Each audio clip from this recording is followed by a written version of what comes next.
Now, the Lagos state government on Wednesday issued an 87.5 billion naira 7-year bond to support key ongoing infrastructure projects in the state. Now, CNBC Africa's Frederick Vandiviver caught up with the state governor, Babatunde Raji Fashola, for more on this. Take a look.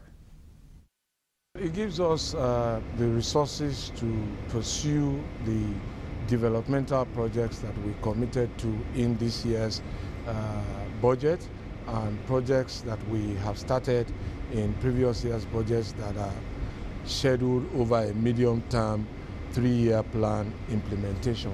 It gives us also the opportunity to ramp up budget performance in the final quarter, take us closer to the 89% budget performance that we achieved last year, if even possibly taking us beyond that. As at the end of the third quarter, we had a year to September budget performance, cumulative 9-month performance of 71%, which was below our performance at the same period last year. So we have the financing now, the weather is clement, the officers are ready to work. So for the final quarter of this year, we have the tools that we need, albeit a little later than we expected, but there's still a distance that I believe that we can cover. Could you give us an update on the project that the earlier tranches of the bond were financing? How far are they from completion? Well, some of the projects include the Lagos-Badagry 61-kilometer highway expansion that takes us to the border of Republic of Benin, Badagry.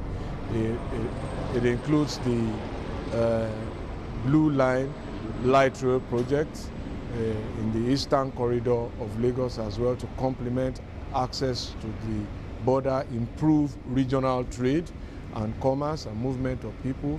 It includes the 70 million gallon water per day water works at Adinyo.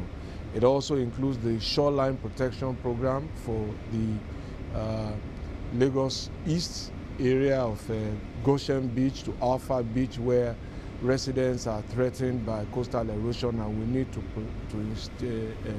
install there a shoreline protection scheme over about 7 kilometers. That was budgeted over a 3-year period. We started late in 2011. We ramped up progress in 2012, and we can do a lot more this year and hopefully finish it next year. You just mentioned the Fourth Mainland Bridge. Yes. Is that a project that will start next year? Well, the concept design is in place, the costings are indicated.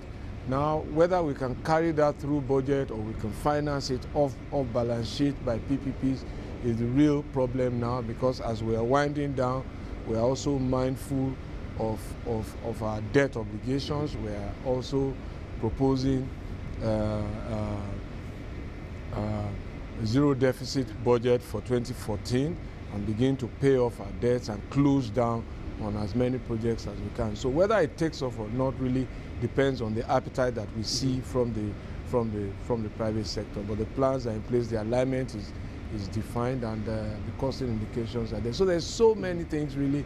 It can only help to relieve the crossing from the island to the mainland.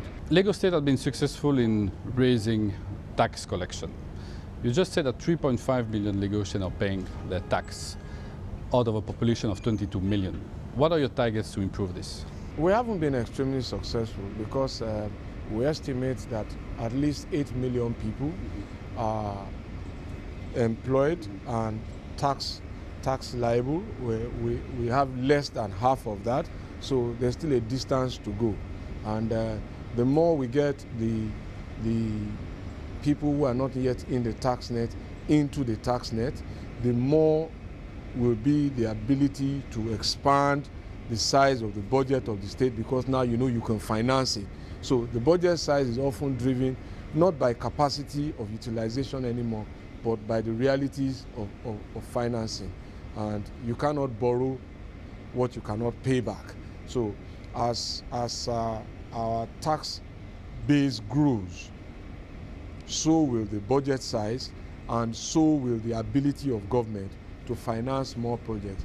If we had another 3 million people in the tax net, for example, if you do a simple math today, it means that I will be collecting monthly double what we collect now. If that happens, it is very easy to commit direct budget funding to the Fourth Mainland Bridge and finance it from budget. But that is not possible today because the gap, and you can't continue to widen the deficit spending.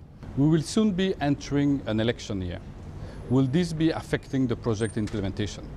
Certainly not. I'm sleeping less, I'm working longer hours, and this is because the government won't stop with the end of my term. And as I said there, the commitment remains even harder than when we started. It is deeper than when we started because we see a future much more better than today. So our work doesn't stop. Would you have any reactions to the APC new PDP merger? I can't react to what I was involved in midwifing, but I like the political landscape.